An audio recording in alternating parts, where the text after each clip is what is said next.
ಐತಿಹಾಸಿಕ ವಿಜಯಪುರ ನಗರದಲ್ಲಿ ಉದ್ಯೋಗ ಮೇಳ ನಡೀತಾ ಇದೆಯೋ ಅಥವಾ ಕಾಂಗ್ರೆಸ್ಸಿನ ಅಂತಿಮ ಭ್ರಷ್ಟಾಚಾರದ ಯಾತ್ರೆ ನಡೀತಾ ಇದೆಯೋ ಅಂತ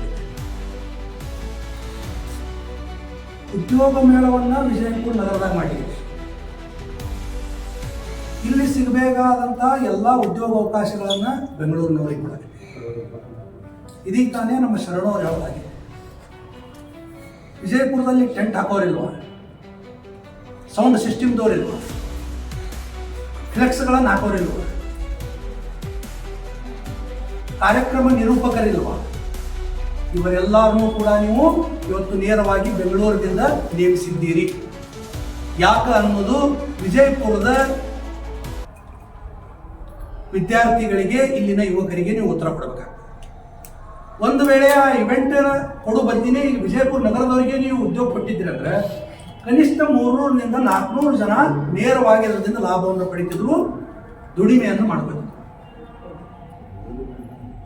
ಬೆಂಗಳೂರಿನಾಗ ಮಾಡಿದ್ರೆ ಬೆಂಗಳೂರದವ್ರಿಗೆ ಕೊಡ್ರಿ, ಓಕೆ. ಮಂಗಳೂರದಾಗ ಮಾಡಿದ್ರೆ ಮಂಗಳೂರದವ್ರಿಗೆ ಕೊಡ್ತೀರಿ. ವಿಜಯಪುರನಾಗ ಮಾಡಿದ್ರೆ ಯಾಕೆ ಬೆಂಗಳೂರದವ್ರಿಗೆ? ಇದು ಇಲ್ಲಿದ್ದಂಥ ಎಲ್ಲ ವ್ಯಾಪಾರಸ್ಥರ ಒಕ್ಕೂಟದವ್ರು ಕೇಳಿಕತ್ತಾರೆ. ಎಷ್ಟೋ ಲಕ್ಷಾಂತರ ರೂಪಾಯಿ ಇವತ್ತು ಹಣವನ್ನು ಇವತ್ತವರು ಇನ್ವೆಸ್ಟ್ಮೆಂಟ್ ಮಾಡಿ ಬಿಸ್ನೆಸ್ ಪ್ರಾರಂಭ ಮಾಡಿದ್ದಾರೆ. ಇವತ್ತು ಎಲ್ಲಿ ವಿಜಯಪುರ ನಗರನಾಗ ಕಾಣುವಂಥ ಡಿಜಿಟಲ್ ಬೋರ್ಡ್ ಹಿಡ್ಕೊಂಡು, ಸೌಂಡ್ ಸಿಸ್ಟಮ್ ಹಿಡ್ಕೊಂಡು, ಟೆಂಟ್ದವ್ರು ಹಿಡ್ಕೊಂಡು, ಮೈಕ್ದವ್ರು ಹಿಡ್ಕೊಂಡು ಎಲ್ಲಾನು ನೀವು ಬೆಂಗಳೂರದವ್ರಿಗೆ ಕೊಟ್ಟಿರಿ. ಇದರಲ್ಲಿ ಭ್ರಷ್ಟಾಚಾರದ ವಾಸನೆ ಎದ್ದು ಕಾಣ್ತಾ ಇದೆ. ಅದಕ್ಕೆ ನಾನು ಹೇಳಿದೆ, ಇದು ಉದ್ಯೋಗ ಮೇಳ ಅಂತೇಳಿ ನಾವು ಕರೀಲಿಕ್ಕೆ ತಯಾರಿಲ್ಲ. ಇದೊಂದು ಭ್ರಷ್ಟಾಚಾರದ ವ್ಯಾಪಕ ಕೂಟವಾಗಿದೆ ಅನ್ನೋ ಸಂಶಯ ಬರ್ತಾ ಇದೆ. ಇದಕ್ಕೆ ಪೂರಕವಾಗಿ ಹೇಳಬೇಕಂದ್ರೆ ಕಳೆದ ಕೆಲ ತಿಂಗಳ ಹಿಂದೆ ಪಕ್ಕದ ಕಲಬುರಗಿ ಜಿಲ್ಲೆಯಲ್ಲಿ ಕೂಡ ಒಂದು ಉದ್ಯೋಗ ಮೇಳ ಆಯಿತು. ಅಲ್ಲಿಯ ವಿದ್ಯಾರ್ಥಿನಿಯರಿಗೆ ಭಾಗವಹಿಸಿದಂಥ ವಿದ್ಯಾರ್ಥಿನಿಯರ ಜೊತೆ ನಾನು ಮಾತನಾಡಿದೆ. ವಿದ್ಯಾರ್ಥಿನಿಯರ ಜೊತೆ, ನಿರುದ್ಯೋಗಿಗಳ ಜೊತೆ. ಅಲ್ಲಿ ಬಂದಂಥ ಕಂಪ್ನಿಗಳು ಆರ್ಡರ್ ಕೊಟ್ಟಿದ್ದಾವಂತ್ರಿ, ಇನ್ನೂವರೆಗೆ ನೌಕರಿ ಸಿಕ್ಕಿಲ್ಲ. ಬಹಳ ಗಂಭೀರದ ವಿಷಯ. ಮಾನ್ಯ ಮುಖ್ಯಮಂತ್ರಿಗಳೇ, ಇದಕ್ಕೆ ನೀವು ಉತ್ತರ ಕೊಡಬೇಕಾಗ್ತದೆ. ಕಲಬುರಗಿಯಲ್ಲಿ ಆದಂಥ ಉದ್ಯೋಗ ಮೇಳದಲ್ಲಿ ಬಂದು ಅಪಾಯಿಂಟ್ಮೆಂಟ್ ಲೆಟರ್ ಕೊಟ್ಟಂಥ ಕಂಪ್ನಿಗಳು ನಾಮಕೆ ವಾಸ್ತೆ ಲೆಟರ್ ಕೊಟ್ಟಿದ್ದಾವೆ. ಅವರಿಗೆ ಇಲ್ಲಿವರೆಗೆ ಯಾವುದೇ ರೀತಿಯ ಅಧಿಕೃತ ಉದ್ಯೋಗ ಸಿಕ್ಕಿಲ್ಲ. ಯಾಕೆ? ಕರ್ನಾಟಕದ ನಿರುದ್ಯೋಗಿ ಯುವಕರ ಪ್ರಶ್ನೆ ಆಗಿದೆ, ಬಹಳ ಗಂಭೀರ.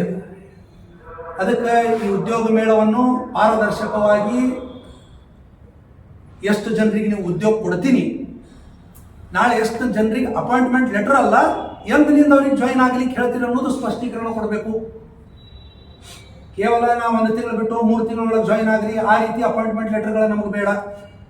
ಇಂಥ ದಿವಸದಿಂದ ಬಂದು ನನ್ನ ಕಂಪನಿಯಲ್ಲಿ ನೀವು ಜಾಯಿನ್ ಆಗಬೇಕನ್ನೋ ಅಧಿಕೃತ ಲೆಟರ್ಗಳನ್ನು ನಮ್ಮ ನಿರುದ್ಯೋಗಿಗಳಿಗೆ ಕೊಡಬೇಕು ಇವರು ಅನ್ನೋ ಆಗ್ರಹವನ್ನು ತಮ್ಮ ಮಾಧ್ಯಮದ ಮುಖಾಂತರ ಮಾಡ್ತೀನಿ. ಇನ್ನೊಂದು ವಿಜಯಪುರದ ವಿಷಯಕ್ಕೆ ಬರ್ತೀನಿ, ಬಹಳ ಗಂಭೀರವಾದ ವಿಷಯ ಮುಂದಿದ್ದು. ವಿಜಯಪುರದಲ್ಲಿ BDA, ಇವತ್ತೇನು BDA ಅಂತ ಕರಿತೀವಿ, UDA ಜೀವಂತದೋ ಇಲ್ಲವೋ? ಕಳೆದ 10 ವರ್ಷಗಳಿಂದ BDAದಿಂದ ಯಾವುದೇ ಬಡವರಿಗೆ ಸೈಟ್ ಆಗಲಿ, ಮನೆಗಳ ಯೋಜನೆಗಳಾಗಲಿ ಇವತ್ತು ಪ್ರಾರಂಭಗೊಂಡಿಲ್ಲ.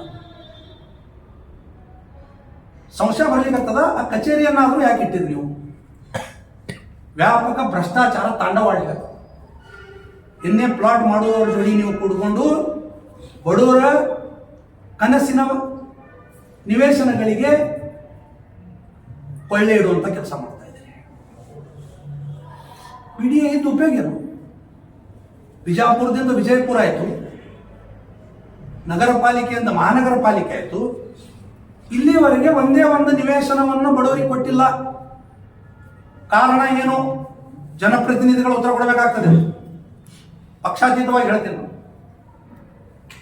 ಅದು ಕಾಂಗ್ರೆಸ್ ಇರ್ಬೋದು, ಇನ್ಯಾವುದೋ ಪಕ್ಷ ಇರ್ಬೋದು, BJP ಇರ್ಬೋದು, ಯಾವುದೇ ಇರ್ಬೋದು, ಯಾವ್ಯಾವ ಸರ್ಕಾರದೊಳಗೆ ಇಲ್ಲಿವರೆಗೆ 10 ವರ್ಷಗಳಿಂದ ವಿಜಯಪುರ ನಗರ ಜನತೆಗೆ, ಬಡ ಜನತೆಗೆ ಕಡಿಮೆ ರೇಟ್ನಲ್ಲಿ ನೀವು ನಿವೇಶನ ಕೊಡುವಂಥ ಕೆಲಸ ಮಾಡಿಲ್ಲ. ಯಾಕೆ? ಅಷ್ಟೇ ಅಲ್ಲ, ನಡಬರ್ಕೊಂದು ಬಾರಿ ಅನೇಕ ಹಣವನ್ನು ತಗೊಂಡು ಅಪ್ಲಿಕೇಶನ್ ಕರೆದು ಅದು ಏನಾಯ್ತು ಅನ್ನೋದ್ರ ಬಗ್ಗೆನೂ ಇವತ್ತು ಅಧಿಕೃತ ಮಾಹಿತಿ ಇಲ್ಲ. ಇವತ್ತು ವಿಜಯಪುರದ ಏನೇ ಪ್ಲಾಟ್ ತಗೊಳ್ಳಿಕ್ಕೆ ಹೋದ್ರಂದ್ರೆ ಸಾರ್ವಜನಿಕರ ಪರಿಸ್ಥಿತಿ ಹೆಂಗಾಗಪ್ಪ ಅಂದ್ರೆ, ನಮ್ಮ ಶರಣವರು ಹೇಳ್ತಾ ಇದ್ರು, ಈಗ ಕನಿಷ್ಠ 2,500 ದಿಂದ 4,000 ರೂಪಾಯಿ ಪರ್ ಸ್ಕ್ವೇರ್ ಫೀಟ್ ಇದೆ. ಹಾಗಿದ್ರೆ ಬಡವರು ನಿವೇಶನ ಗಗನ ಕುಸುಮ ಪಡೆದುಕೊಳ್ಳುವುದು. ಹಂಗಿದ್ರೆ PDA ಯಾಕದ ಇಲ್ಲಿ? ಇದರ ಅವಶ್ಯಕತೆ ಆದರೂ ಏನು? ಅಲ್ಲಿರುವಂಥ ಅಧಿಕಾರಿಗಳ ಕೆಲಸ ಆದರೂ ಏನು ಅನ್ನೋದು ಇವತ್ತು ವಿಜಯಪುರದ ಸಾರ್ವಜನಿಕರ ಯಕ್ಷ ಪ್ರಶ್ನೆ ಆಗಿದೆ. ಇನ್ನೊಂದು ಸೂಕ್ಷ್ಮ ಹಾಗೂ ಬಹಳ ನೋವಿನ ವಿಚಾರ, ಆರ್ಕಿಯಾಲಜಿಕಲ್ ಡಿಪಾರ್ಟ್ಮೆಂಟ್. ಮಹಾನಗರ ಪಾಲಿಕೆಯಲ್ಲಿ ಭ್ರಷ್ಟಾಚಾರ ತಾಂಡವವಾಡ್ತಾ ಇದೆ. ಇವತ್ತು ತಮ್ಮ ಗಮನಕ್ಕೂ ಬಂದಿರಬಹುದು, ಈ ಸತ್ತು ಅಂತ ಹೇಳಿ ಮಾಡುವಂಥದ್ದು ಕಡ್ಡಾಯ ಆಗಿದೆ. ಈ ಸತ್ತು ಮಾಡ್ಲಿಕ್ಕೆ ಹೋದ್ರೆ ಒಂದೇ ಒಂದು ಈ ಸತ್ವ ಸರಳವಾಗಿ ಆಗ್ತಾ ಇಲ್ಲ. 1 ತಿಂಗಳು 2 ತಿಂಗಳು 3 ತಿಂಗಳು ಹಾದಿ ಕಾಯ್ದರೂ ಕೂಡ ಇವತ್ತು ಜನರಿಗೆ ಈ ಸತ್ವದ ರಿಜಿಸ್ಟರ್ಡ್ ಕಾಪಿ ಪಡೆದುಕೊಳ್ಳಲು ಸಾಧ್ಯವಾಗ್ತಾ ಇದೆ. ನ್ಯಾಯ ಬೇಕೆಂದೆನಿಸಿದವರಿಗೆ ನ್ಯಾಯವೆಸಗುವ ಬಂಡಾರ ಕಿಬ್ಬೆದೆಯ ಕೀಳು ಮುರಿದರೆ ಸಿಕ್ಕಿದ್ದೆ ನ್ಯಾಯ. ಡಾಕ್ಟರ್ ಬಾಬಾ ಸಾಹೇಬ್ ಅಂಬೇಡ್ಕರ್ ಅವರ ಆದರ್ಶದ ವಿಚಾರಗಳನ್ನು ಸ್ಮರಣೆ ಮಾಡಿಕೊಂಡು ಭಾರತ ದೇಶದ ಪ್ರಜಾಪ್ರಭುತ್ವದ 4ನೇ ಅಂಗ ಅದು ಪತ್ರಿಕಾ ರಂಗ.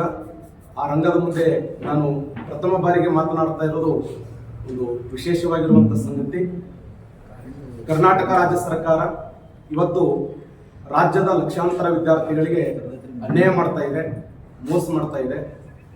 ನನ್ನ ಮಾಹಿತಿ ಪ್ರಕಾರ ಸುಮಾರು 43 ಇಲಾಖೆಗಳಲ್ಲಿ 2,76,386 ಹುದ್ದೆಗಳು ಖಾಲಿ ಇದ್ದು, ಕಳೆದ 6 ವರ್ಷಗಳಿಂದ ಯಾವುದೇ ಇಲಾಖೆಗಳಲ್ಲಿ ಕಾಲ್ಫಾರ್ಮ್ ಆಗದೆ ಸುಮ್ಮನೆ ಕಳೆದ ಸರ್ಕಾರ ಆಗಿರ್ಬೋದು, ಇವತ್ತಿನ ಸರ್ಕಾರ ಆಗಿರ್ಬೋದು, ವಿದ್ಯಾರ್ಥಿಗಳನ್ನ ಕಡೆಗಣಿಸ್ತಾ ಇದ್ದಾರೆ. ರಾಜ್ಯದ ತುಂಬೆಲ್ಲ ನಾವು ಸಾಕಷ್ಟು ಹೋರಾಟವನ್ನು ಮಾಡಿದ್ದೀವಿ. ಆ ಹೋರಾಟಕ್ಕೆ ಸರ್ಕಾರ ಯಾವುದೇ ಸ್ಪಂದನೆ ಮಾಡ್ತಾ ಇಲ್ಲ. ಕಳೆದ ದಿನಗಳಲ್ಲಿ ಸುಮ್ಮನೆ ಏನೋ ನಾವು ಕಾಲ್ಫಾರ್ಮ್ ಮಾಡ್ತೀವಿ, ಅಧಿಸೂಚನೆ ಮಾಡ್ತೀವಿ ಅಂತ ಹೇಳಿ 43 ಇಲಾಖೆಗಳಲ್ಲಿ ಲಕ್ಷಾಂತರ ವಿದ್ಯಾರ್ಥಿಗಳು ಪ್ರೆಸೆಂಟ್ ಕರ್ನಾಟಕ ರಾಜ್ಯದಲ್ಲಿ 10 ಲಕ್ಷಕ್ಕಿಂತ ಹೆಚ್ಚು ವಿದ್ಯಾರ್ಥಿಗಳು, ಅದು ಅತ್ಯಂತ ಬಡ ಕುಟುಂಬದಿಂದ ಗ್ರಾಮೀಣ ವಿದ್ಯಾರ್ಥಿಗಳು ಸಾಲ ಮಾಡಿ, ಕೂಲಿ ಮಾಡಿ, ಎಲ್ಲೋ ಪೆಟ್ರೋಲ್ ಬಂಕಿನಲ್ಲಿ ಪೆಟ್ರೋಲ್ ಹಾಕಿ, ಇವತ್ತು ಹೋಟೆಲ್ಗಳಲ್ಲಿ ಕಸಮುಸರಿ ಮಾಡಿ ಓದುವಂತ ವಿದ್ಯಾರ್ಥಿಗಳಿಗೆ ಕರ್ನಾಟಕ ರಾಜ್ಯ ಸರ್ಕಾರ ಇವತ್ತು ಮೋಸ ಮಾಡ್ತಾ ಇದೆ. ಕರ್ನಾಟಕ ರಾಜ್ಯ ಸರ್ಕಾರ ಫಸ್ಟ್ ಆಯ್ಕೆ ಆಗಬೇಕಾದ್ರೆ ಇವತ್ತಿನ ಸರ್ಕಾರ ಸಮಾಜವಾದಿ ತತ್ವದ ಮೇಲೆ ನೀವು ಅಧಿಕಾರವನ್ನು ಸ್ವೀಕಾರ ಮಾಡಿ ಇವತ್ತು ಖಾಸಗಿ ಮೇಳಗಳನ್ನು ಏರ್ಪಡಿಸುವುದರ ಮೂಲಕ ನಾವು ಉದ್ಯೋಗ ಕೊಡ್ತೀವಿ ಅಂತೇಳಿ ಸುಮ್ಮನೆ ಆ ವಿದ್ಯಾರ್ಥಿಗಳೊಂದಿಗೆ ಚೆಲ್ಲಾಟ ಆಡ್ತಾ ಇದ್ದೀವಿ. ಕರ್ನಾಟಕ ರಾಜ್ಯ ಸರ್ಕಾರ ಇತ್ತೀಚೆಗೆ ಹೈಕೋರ್ಟಿಗೆ ಒಂದು ಪ್ರಶ್ನೆ ಕೇಳಿತ್ತು, ಏನು 56% ಮೀಸಲಾತಿ ನಾವು ಕಾಲ್ಫಾರ್ಮ್ ಮಾಡಂಗಿಲ್ಲ ಅಂತೇಳಿ. ಆದರೆ ಈ ಕಳೆದ ಜನವರಿ ತಿಂಗಳಲ್ಲಿ ಹೈಕೋರ್ಟ್ ಹೇಳಿದೆ 50% ಮೀಸಲಾತಿ ಇಟ್ಟುಕೊಂಡು ನೀವು ಕಾಲ್ಫಾರ್ಮ್ ಮಾಡ್ರಿ, 56% ಆಮೇಲೆ ನೋಡೋಣ, 96%ಗೆ ನೀವು ಕಾಲ್ಫಾರ್ಮ್ ಮಾಡಿದ್ದೆ ಆದರೆ ನಾವು ಅದಕ್ಕೆ ಒಪ್ಪಿಗೆ ಕೊಡ್ತೀವಿ ಅಂತ ಹೈಕೋರ್ಟ್ ಅಧಿಸೂಚನೆ ಕೊಟ್ಟರೂ ಕೂಡ ಫೆಬ್ರವರಿ 12 ಅಂತೇಳಿ ಇವತ್ತು ಅಟಾರ್ನಿ ಜನರಲ್ ಹೇಳ್ತಾ ಇದ್ದಾರೆ. ದಯವಿಟ್ಟು ರಾಜ್ಯದ ವಿದ್ಯಾರ್ಥಿಗಳು ಬಹಳ ಕಷ್ಟದಲ್ಲಿದ್ದಾರೆ, ತೊಂದರೆಯಲ್ಲಿದ್ದಾರೆ. ನಿಮ್ಮ ಪಂಚ ಯೋಜನೆಗಳ ಜೊತೆಯಲ್ಲಿ ವಿದ್ಯಾರ್ಥಿಗಳಿಗೆ ಭರವಸೆ ಉದ್ಯೋಗ ಕೊಡ್ತೀವಿ ಅನ್ನುವಂಥ ಯೋಜನೆಯನ್ನು ಘೋಷಣೆ ಮಾಡ್ರಿ, ಮನೆ ಮನೆಗೆ ಒಂದೊಂದು ಉದ್ಯೋಗ ಕೊಡುವಂತ ಪ್ರಯತ್ನವನ್ನು ಮಾಡ್ರಿ. ಇದರಿಂದ ರಾಜ್ಯದ ವಿದ್ಯಾರ್ಥಿಗಳು ಒಳ್ಳೇದಾಗ್ತದೆ. ಒಂದು ವೇಳೆ ನೀವೇನಾದ್ರೂ ಉದ್ಯೋಗ ಕನ್ಫರ್ಮ್ ಮಾಡದೇ ಇದ್ರೆ ಇವತ್ತು ಶಿಕ್ಷಣ 76,000 ಪೋಸ್ಟ್ ಶಿಕ್ಷಕ ಹುದ್ದೆ ಖಾಲಿ ಇದಾವೆ, 25ರಿಂದ 30,000 ಪೊಲೀಸ್ ಇಲಾಖೆಯಲ್ಲಿ ಖಾಲಿ ಅದಾವೆ, 11,000 ಕಂದಾಯ ಇಲಾಖೆಯಲ್ಲಿ ಹುದ್ದೆಗಳು ಖಾಲಿ ಇದಾವೆ, ಸುಮಾರು 25ರಿಂದ 30,000 ಆರೋಗ್ಯ ಇಲಾಖೆಯಲ್ಲಿ ಹುದ್ದೆಗಳು ಖಾಲಿ ಇದಾವೆ. ನಾವೆಲ್ಲಾ ಸರ್ಕಾರಿ ಕಚೇರಿಗಳು ಹೋದ್ರೆ ಸುಮ್ಮನೆ ಪ್ರೈವೇಟ್ದವ್ರನ್ನ ತುಂಬಿಕೊಂಡು ಸರ್ಕಾರಿ ಅಧ್ಯಯನ ಮಾಡಿರ್ತಕ್ಕಂಥ ವಿದ್ಯಾರ್ಥಿಗಳಿಗೆ ಮೋಸ ಮಾಡ್ತಾ ಇದ್ರಿ. ಕರ್ನಾಟಕ ರಾಜ್ಯದ ಬರೀ ಬಿಜಾಪುರ ಆಗಿರ್ಬೋದು, ಧಾರವಾಡ ಆಗಿರ್ಬೋದು, ಬೆಂಗಳೂರು ವಿಜಯನಗರ ಆಗಿರ್ಬೋದು, ಅಲ್ಲಿ ಲೈಬ್ರರಿಯಲ್ಲಿ ಕುತ್ಕೊಂಡು ಓದುವಂತ ವಿದ್ಯಾರ್ಥಿಗಳು ಎಷ್ಟು ಕಷ್ಟಪಡ್ತಾ ಇದ್ದಾರೆ. ದಯವಿಟ್ಟು ವಿದ್ಯಾರ್ಥಿಗಳ ಪರವಾಗಿ ನೀವು ಕಾನ್ಫರ್ಮ್ ಮಾಡದೇ ಇದ್ರೆ ನಾವು ವಿನಂತಿಯಿಂದ ನಾನು ಆಗ್ರಹ ಮಾಡ್ತಾ ಇದ್ದೇನೆ, ಒಂದು ವೇಳೆ ಫೆಬ್ರವರಿ 12ನೇ ತಾರೀಕು ಒಳಗಡೆ ನೀವೇನಾದ್ರೂ ಕಾನ್ಫರ್ಮ್ ಮಾಡದೇ ಇದ್ರೆ ನಾವು ರಾಜ್ಯಾದ್ಯಂತ ಹೋರಾಟ ಮಾಡ್ತೀವಿ. ಸನ್ಮಾನ್ಯ ಶ್ರೀ ಸಿದ್ದರಾಮಯ್ಯ ಅವರಿಗೆ ನನ್ನ ಮನವಿ ಇದು ಬಿಜಾಪುರದಿಂದ ತಮಗೆ ಕರೆ ಕೊಡ್ತಾ ಇದ್ದೇವೆ. ಈಗಾಗಲೇ ನಾವು ಧಾರವಾಡ ಹಾಗೂ ಬಿಜಾಪುರದಲ್ಲಿ ಹೋರಾಟ ಮಾಡಿದ್ರು, ಅದಕ್ಕೆ ಯಾವುದೇ ಸ್ಪಂದನೆ ಮಾಡಿಲ್ಲ. ದಯವಿಟ್ಟು ನೀವು ಅಧಿಸೂಚನೆ ಮಾಡಬೇಕು. ಪೊಲೀಸ್ ಇಲಾಖೆಯಲ್ಲಿ ಅಧಿಸೂಚನೆ ಇಲ್ಲ. ನೀವು ಸುಮಾರು 6 ವರ್ಷಗಳಿಂದ ಯಾವುದೇ ಅಧಿಸೂಚನೆ ಆಗಿಲ್ಲ. ಸುಮಾರು 10 ವರ್ಷಗಳಿಂದ ಹೈಸ್ಕೂಲ್ ಟೀಚರ್ ಕಾಲ್ಫಾರ್ಮ್ ಮಾಡಿಲ್ಲ, 6 ವರ್ಷಗಳಿಂದ ಪ್ರಾಥಮಿಕ ಶಾಲಾ ಶಿಕ್ಷಕ ಕಾಲ್ಫಾರ್ಮ್ ಮಾಡಿಲ್ಲ, ಸುಮಾರು 13 ವರ್ಷಗಳಿಂದ ಸಂಗೀತ ಟೀಚರ್ ಕಾಲ್ಫಾರ್ಮ್ ಮಾಡಿಲ್ಲ, ಕಂಪ್ಯೂಟರ್ ಟೀಚರ್ ಕಾಲ್ಫಾರ್ಮ್ ಮಾಡಿಲ್ಲ. ಬರೀ ಶಾಲಾ ಕಟ್ಟಡಗಳನ್ನು ಕಟ್ಟಿಸಿದ್ರೆ ಅಷ್ಟೇ ಅಲ್ಲ, ಅಲ್ಲಿ ಜೀವಂತ ಉಪನ್ಯಾಸಕರು ಇರಬೇಕು. 1964ರ ಶಿಕ್ಷಣ ನೀತಿ ಒಂದು ಮಾತು ಹೇಳ್ತದೆ, ಭಾರತ ದೇಶದ ನಿಜವಾದ ಶಿಕ್ಷಣ ನಿರ್ಮಾಣ ಆಗ್ತಾ ಇರೋದು ವರ್ಗ ಕೋಣೆ 4 ಗೋಡೆಗಳ ಮಧ್ಯದಲ್ಲಿ. ಮತ್ತೆ ಶಿಕ್ಷಕರೇ ಇಲ್ಲ, ಅಥವಾ ಇಲಾಖೆಗಳಲ್ಲಿ ಅಧಿಕಾರಿಗಳಿಲ್ಲ, ಮತ್ತೆ ನೀವು ಸರ್ಕಾರ ಹೆಂಗ್ ನಡೆಸಕ್ ಸಾಧ್ಯ ಇದೆ? ದಯವಿಟ್ಟು ಯಾವ ಖಾಸಗಿ ಮೇಳಗಳಿಗೆ ನೀವು ಅವಕಾಶ ಕೊಡದೆ ದಯವಿಟ್ಟು ನೀವು ಕಾಲ್ಫಾರ್ಮ್ ಮಾಡಬೇಕು. ಅಧಿಸೂಚನೆ ಮಾಡುವುದರ ಮೂಲಕ ವಿದ್ಯಾರ್ಥಿಗಳಿಗೆ ಉದ್ಯೋಗ ಕೊಡ್ರಿ. ಇದು ನಮ್ಮ ಸಂವಿಧಾನದಲ್ಲಿರುವಂತಹ ಹಕ್ಕು. ಸಂವಿಧಾನದ 16ನೇ ವಿಧಿಯಲ್ಲಿ ನಾವು ಉದ್ಯೋಗ ಕೇಳ್ತಾ ಇದ್ದೇವೆ. ದಯವಿಟ್ಟು ನೀವು ಉದ್ಯೋಗ ಕೊಡದೇ ಇದ್ರೆ ನಾವು ಸರ್ಕಾರದ ವಿರುದ್ಧ ಹೋರಾಟ ಮಾಡ್ತೀವಿ. ದಯವಿಟ್ಟು ಪಂಚ ಯೋಜನೆಗಳಲ್ಲಿ ಇದೊಂದು ಯೋಜನೆ ಅಂತ ಘೋಷಣೆ ಮಾಡಿ ನೀವು ಕಾಲ್ಫಾರ್ಮ್ ಮಾಡಬೇಕು ಅಂತೇಳಿ ನಾನು ಆಗ್ರಹ ಮಾಡ್ತಾ ಇದ್ದೇನೆ. ಸರ್ಕಾರನೇ ಹೇಳ್ತದ ದಿನನಿತ್ಯ, ಸಚಿವರು ಹೇಳ್ತಾರೆ ಈ ಸತ್ತು ಮಾಡಿದ್ದೇವೆ, ಪಾರದರ್ಶಕ ಮಾಡಿದ್ದೇವೆ, ಭ್ರಷ್ಟಾಚಾರ ನಿಗ್ರಹ ಮಾಡ್ತಾ ಇದ್ದೇವೆ. ಎಲ್ಲಿ ಸಿಗ್ತಾ ಇದೆ? ವಿಜಯಪುರದ ಮಹಾನಗರ ಪಾಲಿಕೆಯಲ್ಲಿ ಹೋಗಿ ಯಾರಾದರೂ ಹಣ ಕೊಡಲಾರ್ದೆ ಈ ಸತ್ತು ಮಾಡ್ಕೊಂಡು ಹೋದಾರಂದ್ರೆ ಒಬ್ಬರ ಹೆಸರು ಹೇಳಿ. ಹಣ ಕೊಟ್ಟರು ಕೂಡ ಕೆಲಸ ಆಗ್ತಾ ಇಲ್ಲ. ಭ್ರಷ್ಟಾಚಾರ ಸಂಪೂರ್ಣ ತಾಂಡವಾಡ್ತಾ ಇದೆ. ಒಂದು ಮಹಾನಗರ ಪಾಲಿಕೆಯಲ್ಲಿ ನಿವೇಶನ ಮನೆ ಕಟ್ಟಲಿಕ್ಕೆ ಪರ್ಮಿಷನ್ ತಗೊಳ್ಳಿಕ್ಕೆ ಹೋದ್ರೆ ಕನಿಷ್ಠ 6 ತಿಂಗಳ ಸಮಯ ತಗೊಳ್ಳಿಕತ್ತಾರೆ. ಏನ್ರಿ ಇದು? 1 ವರ್ಷದಾಗ ಮನಿನೇ ನಿರ್ಮಾಣ ಆಗ್ತದೆ, ಪರ್ಮಿಷನ್ 6 ತಿಂಗಳು ಬೇಕಾ? 6 ತಿಂಗಳ ಬರೀ ಮಹಾನಗರ ಪಾಲಿಕೆಯವ್ರು ಮುಂದೆ ಏನು ಮಾಡ್ತಾರೆ ಗೊತ್ತದನ್ರಿ? ಅವರು ಆರ್ಕಿಯಾಲಜಿಕಲ್ ಡಿಪಾರ್ಟ್ಮೆಂಟ್ ಮೇಲೆ ದೂರು ಕೊಡ್ತಾರೆ. ಸರ್, ಅದು ಪಾಟಿವಾಡಿ ಮಗ್ಗಲ ನಿಮ್ಮ ಮನೆ ಬರ್ತದೆ, 100 ಮೀಟರ್ ಒಳಗದ, 200 ಮೀಟರ್ ಒಳಗದ. ಆರ್ಕಿಯಾಲಜಿಕಲ್ ಡಿಪಾರ್ಟ್ಮೆಂಟ್ ಹಾಗೂ ಮಹಾನಗರ ಪಾಲಿಕೆ ಕೆಲ ಅಧಿಕಾರಿಗಳು ಭ್ರಷ್ಟಾಚಾರದಲ್ಲಿ ಮುಳುಗಿ ಹೋಗಿದ್ದಾರೆ. ಇದರ ಬಗ್ಗೆ ಜನಪ್ರತಿನಿಧಿಗಳ ಗಮನ ಕೊಡ್ತಾ ಇಲ್ಲ. ಸಾರ್ವಜನಿಕರಿಗೆ ಒಂದು ಪರ್ಮಿಷನ್ ತಗೊಂಡು ಮನೆ ಕಟ್ಟುವುದು ಅಸಾಧ್ಯದ ಮಾತಾಗಿದೆ. ಏನು ನಡೀತಾ ಇದೆ ವಿಜಯಪುರ ನಗರದಲ್ಲಿ? ಇದಕ್ಕೆ ಎಲ್ಲರೂ ಉತ್ತರ ಕೊಡಬೇಕಾಗ್ತದೆ. ಹಂಗಂದ್ರೆ ಬಡವರು ಇವತ್ತು ಏನಾದರೂ ಒಂದು ಮನೆ ಮುಂದೆ ಒಂದು ರಿಪೇರಿ ಮಾಡ್ಲಿಕ್ಕೆ ಹೋದ್ರೆ, ಒಂದು ಏನಾದ್ರು ಉಸುಕ್ ತಂದು ಹೋಗಿದ್ರೆ ಬಂದು ಮುನ್ಸಿಪಾಲಿಟಿ ಅವರು ಅದಕ್ಕೆ ದಂಡ ಹಾಕ್ತಾರೆ, ಅಲ್ಲಿ ಬಂದು ಹಣ ತಿಂತಾರೆ. ಪರ್ಮಿಷನ್ಗೆ ಹೋದ್ರೆ ಪರ್ಮಿಷನ್ ಕೊಡ್ತಾ ಇಲ್ಲ. ಆರ್ಕಿಯಾಲಜಿಕಲ್ ಡಿಪಾರ್ಟ್ಮೆಂಟ್ಗೆ ಯಾಕೆ ಹೋಗಬಾರ್ದು? ಒಂದು ಸರ್ವಪಕ್ಷ ನಿಯೋಗ ತೊಗೊಂಡು ಯಾಕೆ ಹೋಗಬಾರ್ದು? ಎಲ್ಲ ರಾಜಕಾರಣಿಗಳು, ಎಲ್ಲ ಪ್ರಮುಖ ಹೋರಾಟಗಾರನ್ನು ಕರ್ಕೊಂಡು ಹೋಗಿ ನಾವು ಬರ್ತೇವೆ, ಸ್ವಂತ ಖರ್ಚು ಹಾಕೊಂಡು ಬರ್ತೇವೆ. ದೇಶದ ಪ್ರಧಾನಿ ನರೇಂದ್ರ ಮೋದಿ ಅವ್ರ ಕಡೆ ಹೋಗೋಣ. ವಿಜಯಪುರದ ಆರ್ಕಿಯಾಲಜಿಕಲ್ ಸಮಸ್ಯೆ ಇಷ್ಟೊಂದು ಗಂಭೀರ ಅದ ಅಂದ್ರೆ ಸ್ಮಾರಕಗಳೇ 55ಕ್ಕೂ ಅಧಿಕ ಸ್ಮಾರಕಗಳು ವಿಜಯಪುರ ನಗರನಾಗ ಅದಾವ. ಮಾನ್ಯುಮೆಂಟ್ಸ್ ಅಂತ ಕರಿತೀವಿ ನಾವು. ಕಾಟಿಗೋಡಿ ಮಾನ್ಯುಮೆಂಟ್ ಅಲ್ಲ. ಇದನ್ನು ತಿಳಿಸುವಂತ ಕೆಲಸ ಆಗ್ತಾ ಇಲ್ಲ ಜನಪ್ರತಿನಿಧಿಗಳ ಕಡೆ. ಕಾಟಿಗೋಡಿ ಎದಕ್ಕೆ? ಹಿಂದೆ ಆದಿಲಶಾಹಿ ಕಾಲದೊಳಗೆ ವಿಜಯಪುರವನ್ನು ರಕ್ಷಣೆ ಮಾಡಲಿಕ್ಕೆ, ಆಕ್ರಮಣಕಾರರನ್ನ ರಕ್ಷಣೆ ಮಾಡಲಿಕ್ಕೆ ಒಂದು ಗೋಡೆಯನ್ನು ನಿರ್ಮಿಸಿದ್ರು ವಿಜಯಪುರದ ಸುತ್ತಮುತ್ತ. ಅದು ಸ್ಮಾರಕ ಅಲ್ಲ. ಕಾಟಿಗೋಡಿ ಸುತ್ತಮುತ್ತ ಮನೆ ಇದ್ದವರಿಗೆ ಪರ್ಮಿಷನ್ ಸಿಗ್ತಾ ಇಲ್ಲ. ಕಟ್ಟಡ ಪರ್ಮಿಷನ್ ಅಷ್ಟೇ ಅಲ್ಲ, ಮಹಾನಗರ ಪಾಲಿಕೆಯಲ್ಲಿ ಯಾವುದೇ ಅಧಿಕೃತ ದಾಖಲೆಯನ್ನು ಕೊಡ್ತಾ ಇಲ್ಲ. ನಿಮ್ದು ಆರ್ಕಿಯಾಲಜಿಕಲ್ ಡಿಪಾರ್ಟ್ಮೆಂಟ್ಗೆ ಸಂಬಂಧ ಬರ್ತದೆ ಅಂತೇಳಿ. ಅಂದ್ರೆ ಅವ್ರದ್ದು ಇವ್ರದ್ದು ಮಿಲಾಪದ ಅಲ್ಲಿ. ಮಹಾನಗರ ಪಾಲಿಕೆ ಆರ್ಕಿಯಾಲಜಿಕಲ್ ಡಿಪಾರ್ಟ್ಮೆಂಟ್ದವ್ರು ಕೂಡ ಸಾರ್ವಜನಿಕರನ್ನ ಲೂಟಿ ಮಾಡ್ತಾ ಇದ್ದಾರೆ. ನೇರವಾಗಿ ಹೇಳ್ತಾ ಇದ್ದೀನಿ ನಾವು.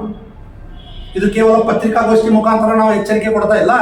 ಬರುವಂತ ದಿನಗಳಲ್ಲಿ ಇದನ್ನ ಏನಾರ ತಕ್ಷಣ ಬಗೆಹರಿಸದೆ ಹೋದ್ರೆ ಎಲ್ಲಾ ಸಾರ್ವಜನಿಕರು ಬೀದಿಗಿಳಿದು ಹೋರಾಟ ಮಾಡ್ತೀವಿ.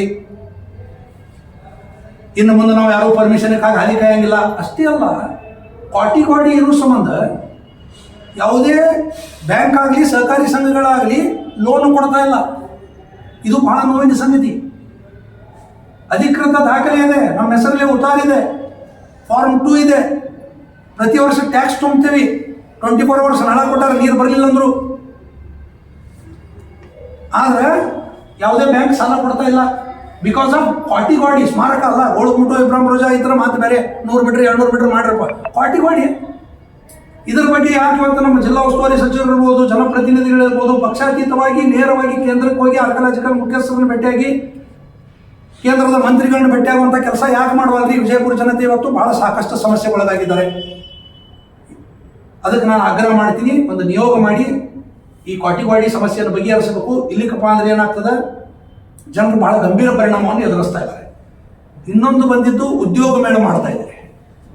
ಈ ಕಡೆ ನೀವು ವಿಬಿಜಿ ರಾಮ್ಜಿ ಯೋಜನೆಯನ್ನು ವಿರೋಧ ಮಾಡ್ತಾ ಇದ್ದಾರೆ. ಇವತ್ತು ಅಧಿಕೃತವಾಗಿ ನಿಮಗೆ ಡಾಕ್ಯುಮೆಂಟ್ ಕೂಡ ಕೊಡ್ತೀನಿ ನಾನು ಎಲ್ಲ ಮಾಧ್ಯಮದವರಿಗೆ. ಸೆಪ್ಟೆಂಬರ್ 7, 2005ರಲ್ಲಿ ಪ್ರಾರಂಭವಾದಂಥ ಮನ್ರೇಗಾ ಯೋಜನೆ 2005, 2017ರಿಂದ 2021, 2022ರಿಂದ 2025ರವರೆಗೆ ಮನ್ರೇಗಾ ಯೋಜನೆಯಲ್ಲಿ 935 ಕೋಟಿ ರೂಪಾಯಿ ಭ್ರಷ್ಟಾಚಾರ ಆಗಿದೆ. ಮನ್ರೇಗಾ ಅಲ್ಲಿ ಅಚ್ಚರಿ ಅನ್ನಿಸ್ಬೋದು, ಈ ಲೆಕ್ಕ ಕೇಳಿದ್ರೆ ಇನ್ನೂ ಹೆಚ್ಚು ಇರ್ಬೋದು. ಇದು ಅಧಿಕೃತ ಸರ್ಕಾರಿ ದಾಖಲೆಗಳ ಪ್ರಕಾರ 935 ಕೋಟಿ, 1000 ಕೋಟಿ ಭ್ರಷ್ಟಾಚಾರ ಆಗಿದೆ. ಪ್ರಮುಖ ರಾಜ್ಯಗಳಾದ ಆಂಧ್ರ ಪ್ರದೇಶ, ತಮಿಳುನಾಡು, ಜಾರ್ಖಂಡ್, 3ನೇ ನಂಬರ್ ಕರ್ನಾಟಕ ಇದೆ. ಮನ್ರೇಗಾದಲ್ಲಿ ಅತಿ ಭ್ರಷ್ಟಾಚಾರಕ್ಕೆ ಒಳಗಾದ ರಾಜ್ಯ 3ನೇ ಸ್ಥಾನದಲ್ಲಿ ಕರ್ನಾಟಕ ಇದೆ. ಕರ್ನಾಟಕದಲ್ಲಿ 176 ಕೋಟಿ ರೂಪಾಯಿ ಭ್ರಷ್ಟಾಚಾರ ಆಗಿದೆ. ಪಕ್ಕದ ಕಲಬುರಗಿ ಹಾಗೂ ಯಾದಗಿರಿ ಜಿಲ್ಲೆಯಲ್ಲಿ ಮನ್ರೇಗಾ ಅಲ್ಲಿ ಡುಪ್ಲಿಕೇಟ್ ಎಂಪ್ಲಾಯೀಸ್ಗಳನ್ನು ತಯಾರು ಮಾಡಿಕೊಂಡು ಕೂಲಿ ಕಾರ್ಮಿಕರನ್ನು ತಯಾರು ಮಾಡಿಕೊಂಡು ಬಿಲ್ ಹಾಕೊಂಡಿದ್ದಾರೆ.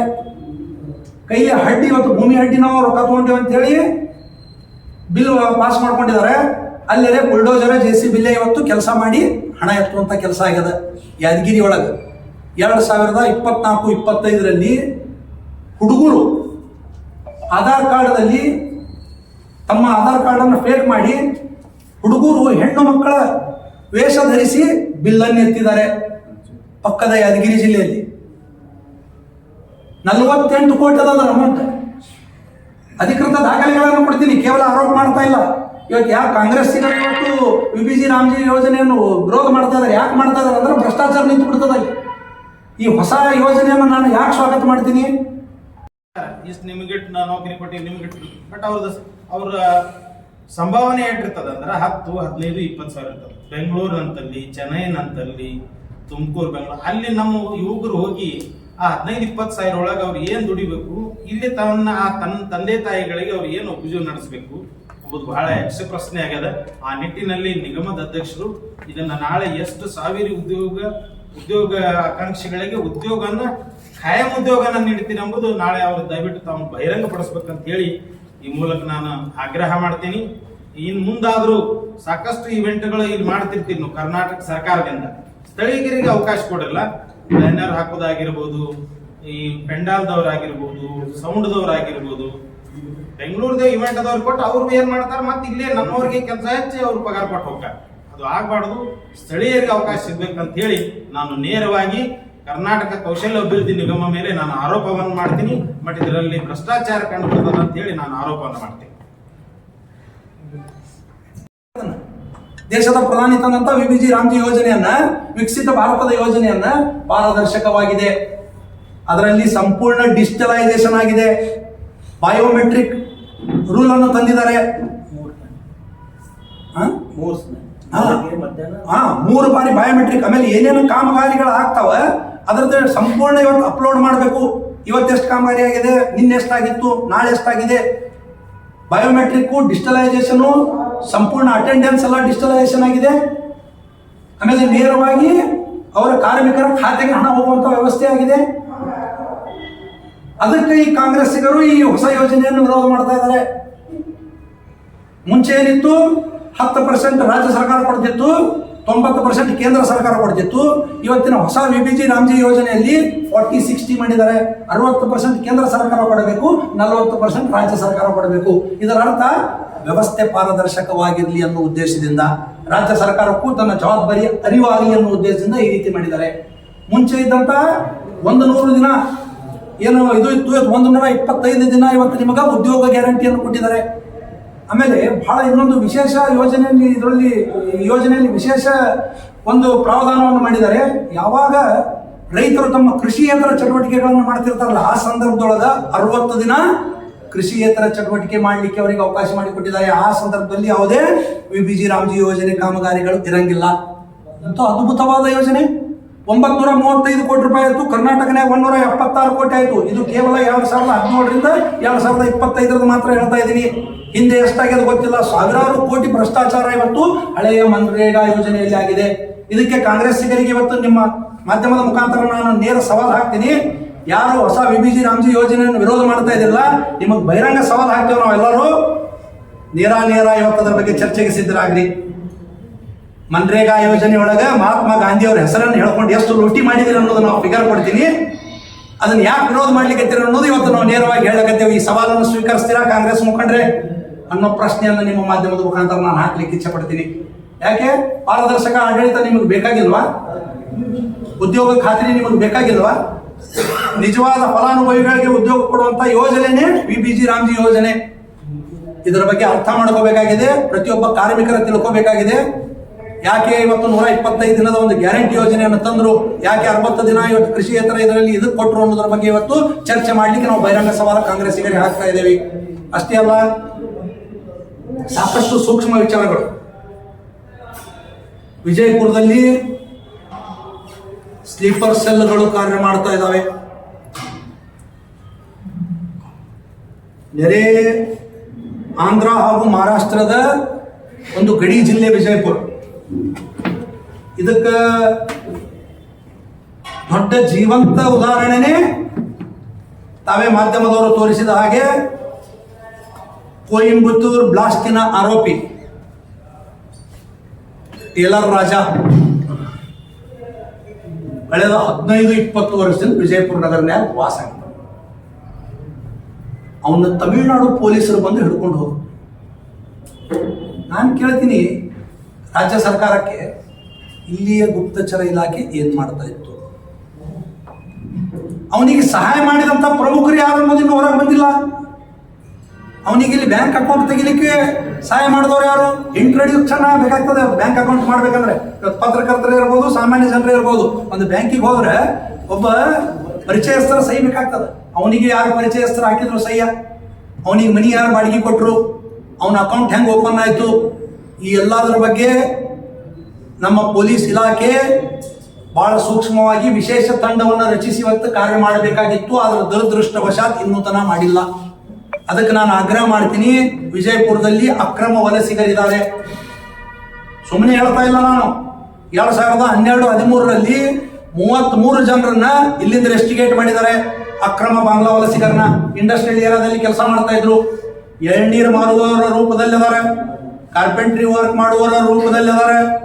ಏನು ವಿಜಯಪುರನ್ಯಾಗ ಹೊಸದಾಗಿ ಹುಟ್ಟಿಕೊಂಡವಲ್ಲ ಸ್ಪಾಗಳು, ಸಲೂನ್, ಅದರಲ್ಲಿ ಇವತ್ತು ಅಕ್ರಮ ವಲಸಿಗರದಾರೆ. ಬರೀ ಬಾಂಗ್ಲಾ ವಲಸಿಗರ ಮಾತ್ರ ಇಲ್ಲ. ಗುಪ್ತಚರ ಇಲಾಖೆಗೆ ಹೇಳಿಕ್ಕೆ ಇಚ್ಛೆ ಪಡ್ತೀನಿ, ಪಾಕಿಸ್ತಾನಿ ವೀಸಾ ಎಕ್ಸ್ಪೈರ್ ಆದಂತವರು ಕೂಡ ಇಲ್ಲಿದ್ದಾರೆ. ಅವ್ರಿರೋದ್ರಿಂದ ಇಲ್ಲಿ ಒಂದು ದೊಡ್ಡ ಸಂಚನೆ ನಡೀತಾ ಇದೆ ಅನ್ನೋ ಸಂಶಯ ನಮಗೆ ಬರ್ತಾ ಇದೆ. ಇದನ್ನ ಈಗ ಹೇಳ್ತಾ ಇಲ್ಲ, 1998 ಅಂದಿನ ಉಪ ಪ್ರಧಾನಿ ಲಾಲ್ ಕೃಷ್ಣ ಅದ್ವಾನಿ ಅವರಿದ್ದಾಗೆ ನಾನು ಫ್ಯಾಕ್ಸ್ ಮಾಡಿದ್ದೆ. ಅದರ ಕಾಪಿ ಕೂಡ ತಮಗೆ ಹಾಕ್ತೀನಿ. ಮುಂದೆ SM ಕೃಷ್ಣ ಅವರು ಮುಖ್ಯಮಂತ್ರಿ ಇದ್ದಾಗ ಕೂಡ ಇದ್ರ ಬಗ್ಗೆ ದನಿ ಎತ್ತಿದ್ದೇವೆ. ಈಗ ಎತ್ತಾ ಇಲ್ಲ ನಾವು ಈ ದನಿಯನ್ನ. ಎಲ್ಲ ಫ್ಯಾಕ್ಸ್ ಡೀಟೇಲ್ಸ್ ಇದೆ. ಮೇಲ್ ಮಾಡಿರುವಂತ NIA ಮೇಲ್ ಮಾಡಿರುವಂತಹ ಕಾಪಿಗಳಿದಾವೆ. ವಿಜಯಪುರ ಬಹಳ ಸೂಕ್ಷ್ಮ ಪ್ರದೇಶ ಇದೆ. ಇದನ್ನ ಬಹಳ ಹಗುರವಾಗಿ ತಗೋಬಾರದು. ಯಾವುದೇ ಇವತ್ತು ನಮ್ಮ ತನಿಖಾ ಸಂಸ್ಥೆಗಳಿರ್ಬೋದು, ಪೊಲೀಸ್ ಇಲಾಖೆ ಇರ್ಬೋದು, ಯಾರೋ ಒಬ್ಬ ಸಿಕ್ಕ ನಾವು ಹಿಡಿದೇವಿ ತಮಿಳುನಾಡದವ್ರು ಹೇಳ್ಕೊಂಡು ಹೋಗ್ಯಾರ, ATS ದವ್ರು ಕೆಲಸ ಮಾಡ್ಯಾರ, ಅಲ್ಲ ಜಾರ್ಕೊಳ್ಳೋದಲ್ಲ. ಇಲ್ಲಿರುವಂತ ಪ್ರತಿಯೊಬ್ಬರು ನಾಗರಿಕರಲ್ಲೂ ನಾನು ವಿನಂತಿ ಮಾಡ್ಕೋತೀನಿ ತಮ್ಮ ಮುಖಾಂತರ, ಯಾರೇ ಅಪರಿಚಿತರು, ಇಲ್ಲಿ ಹಿಂದೂ ಮುಸ್ಲಿಂ ಅನ್ನೋ ಪ್ರಶ್ನೆ ಬರಂಗಿಲ್ಲ. ಯಾರೇ ದೇಶ ವಿರೋಧಿಗಳು ವಿಜಯಪುರದಲ್ಲಿ ನಿಮಗೆ ಅನಿಸಿದ್ರು ಇವ ನಮ್ಮವಲ್ಲ ಅಂತಂದ್ರೆ ಪೊಲೀಸ್ ಡಿಪಾರ್ಟ್ಮೆಂಟ್ಗೆ ತಿಳಿಸುವಂತ ಕೆಲಸ ಮಾಡಬೇಕಾಗಿದೆ. ಆ ದಿಶೆಯಲ್ಲಿ ಇವತ್ತು ಬಹಳ ಜಾಗ್ರತೆಯಿಂದ ಇವತ್ತು ಕೆಲಸ ಮಾಡಬೇಕಾಗಿದೆ. ಅದಕ್ಕೆ ಇವತ್ತೇನು ಬಹಳ ಪ್ರಮುಖ ವಿಷಯ ಆರ್ಕಿಯಾಲಜಿಕಲ್ ಇದ್ರದ್ದು ಹೇಳಿದೆ. ಇದು ಯಾವುದೇ ಹಿಂದೂ ಮುಸ್ಲಿಮರಿಗೆ ಸಮಸ್ಯೆ ಇಲ್ಲ ಇದು. ಯಾಕಂದ್ರೆ ಕ್ವಾಟಿವಾಡಿ ಇವತ್ತು ಮನುಗುಳಿ ಹಚ್ಚಿದ ಒಂದು ಉದಾಹರಣೆ ಕೊಡ್ತೀನಿ. ನೀವು ಆಗಬೇಕಂದ್ರೆ ಅರ್ಧ ತಾಸು ಗಟ್ಟಲೆ ನಿಂದಿರ್ಬೇಕು. ಯಾರಿಗೋಸ್ಕರ ಮನುಗುಳಿ ಹಚ್ಚಿ ಮಾಡಿ? ರಾಜ ಮಹಾರಾಜರ ಕಾಲ ಅದನ್ನ ಈಗ ಇಲ್ಲ. ಡಾಕ್ಟರ್ ಬಾಬಾ ಸಾಹೇಬ್ ಅಂಬೇಡ್ಕರ್ ರಚಿಸಿದಂತ ಸಂವಿಧಾನ ಸ್ಫಾಟಕದಿ ರಾಜ ಮಹಾರಾಜರ ಕಾಲ ಇಲ್ಲ. ಆ ಕ್ವಾಟಿವಾಡಿಯಿಂದ ಯಾರಿಗ ಅನುಕೂಲದ ಯಾರಿಗ ಅನಾನುಕೂಲದ ಅನ್ನೋದ್ರ ಬಗ್ಗೆ ಜಿಲ್ಲಾಡಳಿತ ಚಿಂತನೆ ಮಾಡಬೇಕಾಗ್ತದೆ. ಒಂದು ಬಿದ್ದು ಗೋಡಿಯ ಮಧ್ಯದಲ್ಲಿ ಇಡೀ ವಿಜಯಪುರದಿಂದ ಒಳಗೆ ಹೋಗ್ಲಿಕ್ಕೆ ಹೊರಗೆ ಬರಲಿಕ್ಕೆ ತಾಸು ಗಟ್ಟಲೆ ನಿಂದಿರುವುದು ಇದೆಂತ ಕಾನೂನು ರೀ? ಅಲ್ಲಿ ನಡಬರ್ಕ್ ಎಷ್ಟೋ ಸಲ ಸಿಗ್ನಲ್ ಲೈಟ್ ಮಾಡಿದ್ರು, ಈಗಂತೂ ಸರಿಯಾಗಿ ವರ್ಕ್ ಆಗ್ತಾ ಇಲ್ಲ. ಅಸಾಧ್ಯದ ಮಾತದು. ಅಲ್ಲಿ ವಿಜಯಪುರದ ಹೊರ ಬಡಾವಣೆಗೆ ಹೋಗ್ಬೇಕಂದ್ರೆ, ಬಸ್ಗಳು ಹೋಗ್ಬೇಕಂದ್ರೆ, ಬೆಂಗಳೂರು ರೂಟು ಅದೇ ಅದ. ಬಸವನ ಬಾಗೇವಾಡಿಗೆ ಹೋಗ್ಬೇಕಂದ್ರೆ, ಬೇರೆ ವಿಜಯಪುರದ ಹೊರಗೆ ಹೋಗ್ಬೇಕಂದ್ರೆ ಒಂದು ತಾಸು ಗಟ್ಟಲೆ ನಿಂದಿರೋದು. ಅದನ್ನ ಅಗಲೀಕರಣ ಮಾಡ್ಲಿಕ್ಕೆ ಆಗಂಗಿಲ್ಲ. ಇದನ್ನ ಹೋಗಿ ಒಂದು ಎಲ್ಲ ಉಸ್ತುವಾರಿ ಸಚಿವರು ಇರ್ಬೋದು, ಎಲ್ಲ ಜನಪ್ರತಿನಿಧಿಗಳು ಕುಟ್ಕೊಂಡು ಹೋಗಿ ಅದನ್ನ ಒಂದು ಸರಿಸಿದ. ಇನ್ನೊಂದು ನನ್ನ ಮಿತ್ರ ಹೇಳ್ತಾ ಇದ್ರು, ಇಷ್ಟಕ್ಕೆಲ್ಲ ನೀವು ಆರ್ಕಿಯಾಲಜಿಕಲ್ದು ಪುರಾತತ್ವ ಇಲಾಖೆದ್ದು ನೀವು ನೆವ ಹೇಳಕ್ಕೆ ಹೋಗ್ಬಿಟ್ರೆ ವಿಜಯಪುರ ಜನತೆ, ವಿಜಯಪುರ ಸುಧಾರಣೆ ಆಗ್ಲಿಕ್ಕೆ ಸಾಧ್ಯನೇ ಇಲ್ಲ. ಮೊನ್ನೆ ಇತ್ತೀಚಿನ ಕೆಲ ದಿನಗಳ ಹಿಂದೆ ಗೋಳಗುಂಡ್ ಕಂಪೌಂಡ್ ಹೊಡೆದು ಒಬ್ಬರು ಮನೆ ನಿರ್ಮಾಣ ಮಾಡಿದ್ದಾರೆ. ಅದು ನಿಜವಾದ ಆರ್ಕಿಯಾಲಜಿಕಲ್. ನೋಡ್ಬೇಡಿ ನೀವು, ಇವತ್ತು ಗೋಳಗುಂಡ್ ಪಕ್ಕದಲ್ಲಿ ಕಂಪೌಂಡ್ ಹೊಡೆದು ಒಂದು ಶೆಡ್ ನಿರ್ಮಾಣ ಆಗಿದೆ. ಅದಕ್ಕೆ ಹೆಂಗೆ ಪರ್ಮಿಷನ್ ಕೊಟ್ಟರು ಆರ್ಕಿಯಾಲಜಿಕಲ್ದವರು? ಬಡವ್ರ ಮನೆಗೆ ಪರ್ಮಿಷನ್ ಕೇಳಕ್ ಹೋದ್ರೆ ನೀವು ತೊಂದರೆ ಆಗ್ತದೆ. ಓಡಾಡಿಸ್ತೀರ ಅವ್ರನ್ನ, ರೊಕ್ಕ ಕೇಳ್ತೀರ ಅವ್ರ ಕಡೆಯಿಂದ. ಗೋಳಗುಂಡ್ ಕಂಪೌಂಡ್ ಪಕ್ಕದಲ್ಲಿ ಒಂದು ಬಿಲ್ಡಿಂಗ್ ತಯಾರಾಯಿತು. ಅದರ ಎದುರ ಬದಲ 100-200 ಮೀಟರ್ ಇದ್ದವರಿಗೆ ನೀವು ಇದು ಇಲ್ಲ. ದೊಡ್ಡ ದೊಡ್ಡ ಬಿಲ್ಡಿಂಗ್ ಆದ್ರೆ ಅವ್ರಿಗೆ ರೊಕ್ಕ ಕೊಟ್ಟಿರ್ತಾರೆ. ಕೋಟಿ ಮೇಲೆ ಮನಿ ಮಾಡ್ಕೊಂಡವ್ರು ಅದಾರ, ಅವ್ರಿಗೇನು ಅನ್ನಂಗಿಲ್ಲ. ಬಡವರು ಇವತ್ತು ಅಧಿಕೃತವಾಗಿ ಏನೇ ಪ್ಲಾಟ್ ಅಧಿಕೃತ ದಾಖಲೆ ಇದ್ರೆ ಅವ್ರಿಗೆ ತೊಂದರೆ ಮಾಡುವಂತ ಕೆಲಸ ವಿಜಯಪುರ ನಗರ ನಡೀತಾ ಇದೆ. ಏನ್ ಮಾಡ್ಲಿಕ್ಕೆ ಜನಪ್ರತಿನಿಧಿಗಳು ಗೊತ್ತಾಗ್ತಾ ಇಲ್ಲ ನನಗೆ. ದಿನನಿತ್ಯ ಓಡಾಡೋದ ಒಂದು ಮಹಾನಗರ ಪಾಲಿಕೆಗೆ ದಿನನಿತ್ಯ ಓಡಾಡ್ಬೇಕಾ? ಈ ಸ್ವತ್ತು ಬೇಕಂದ್ರೆ ದಿನನಿತ್ಯ ಹೋದ್ರೂ ಕೆಲಸ ಆಗ್ತಾ ಇಲ್ಲ, ಒಂದು ಪರ್ಮಿಷನ್ ಸಿಗ್ತಾ ಇಲ್ಲ ಮಹಾನಗರ ಪಾಲಿಕೆಯಲ್ಲಿ. ಕಮಿಷನರ್ಗೆ ಇವತ್ತು ನಾನು ಆಗ್ರಹ ಮಾಡ್ತೀನಿ, ಉತ್ಸಾಹಿ ಇದೀರಿ ನೀವು, ಯಾವುದೇ ಒತ್ತಡಕ್ಕೆ ಮಣಿಯದೆ, ಯಾವುದೇ ಭ್ರಷ್ಟಾಚಾರಕ್ಕೆ ಆಸ್ಪದ ಕೊಡದೆ ನಿಷ್ಪಕ್ಷಪಾತವಾಗಿ ಇವತ್ತು ತನಿಖೆ ಮಾಡಿ ಆಗುತ್ತಿರುವಂತಹ ಭ್ರಷ್ಟಾಚಾರವನ್ನು ತಡೆಗಟ್ಟಬೇಕು. ಈ ಸ್ವತ್ತು ಈಜಿ ಸಿಗಂಗ ಆಗಬೇಕು, ಮನೆ ಪರ್ಮಿಷನ್ ಈಜಿ ಸಿಗಂಗ ಆಗಬೇಕು, ವಿಜಯಪುರ ಜನತೆಗೆ ತೊಂದರೆಯಿಂದ ನೀವು ಮುಕ್ತ ಮಾಡಬೇಕು. ಅಧಿಕೃತ ದಾಖಲೆ ಇದ್ರೂ ಕೂಡ ಇವತ್ತು ಮನಿ ನಂದ ಅಂತ ಹೇಳುವಂತ ಪರಿಸ್ಥಿತಿ ಇಲ್ಲ ನಮಗೆ. ಬಿಕಾಸ್ ಆಫ್ ಪಾಟಿವಾಡಿ, ಬಿಕಾಸ್ ಆಫ್ ಗೋಳು ಗುಂಬುಜ ಇಬ್ರಾಹಿಂ ರೋಜಾ ಅಲ್ಲ, ಪಾಟಿವಾಡಿಯಿಂದ ನನ್ನ ಮನಿ ನಂದ ಅಂತ ಹೇಳುವಂತ ಪರಿಸ್ಥಿತಿ ಇಲ್ಲ. ಅದಕ್ಕೆ ಇದು ಇವತ್ತು ತಮ್ಮ ಗಮನಕ್ಕೂ ಕೂಡ ಬಂದದ. ಇವತ್ತು ಎಲ್ಲ ಸೂಕ್ಷ್ಮ ವಿಚಾರಗಳನ್ನು ಜಿಲ್ಲಾಡಳಿತ ಬಹಳ ಗಂಭೀರವಾಗಿ ಪರಿಗಣಿಸಬೇಕು. ಜನಪ್ರತಿನಿಧಿಗಳು ಇವತ್ತು ಪಕ್ಷಾತೀತವಾಗಿ ಒಂದಾಗಿ ಒಂದು ನಿಯೋಗವನ್ನು ರಚನೆ ಮಾಡಿ ಇದನ್ನು ಮಾಡಬೇಕು ಅನ್ನೋ ಮಾತನ್ನು ಈ ಸಂದರ್ಭದಲ್ಲಿ ನಾನು ಹೇಳಿಕ್ಕೆ ಇಚ್ಛೆ ಪಡ್ತೀನಿ. ಏನಾದರೂ ಪ್ರಶ್ನೆ ಇದ್ದರೆ ಓಕೆ.